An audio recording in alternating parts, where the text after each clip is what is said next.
कोणी पण बनवेल असा खमंग ढोकळा. त्याच्यासाठी मी घेतलेले आहे 1 वाटी बेसन पीठ, 1 वाटी रवा आणि ते मिक्स करून घ्यायचे आहे ताकामध्ये.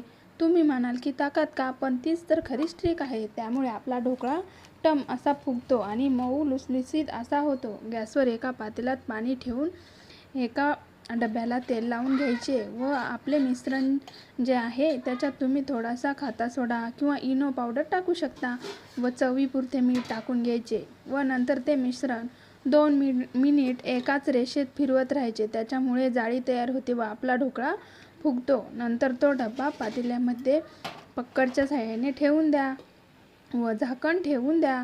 थोडा वेळ थांबा, लगेच नका पाहू. नंतर 5 ते 10 मिनिटांनी झाकण उघडून मग चाकूच्या साहाय्याने किंवा चम्मच याने त्याच्या मधोमध पोटात टाकून पाहायचे. चाकूला काहीच लागले नाही म्हणजेच आपला ढोकळा तयार आहे.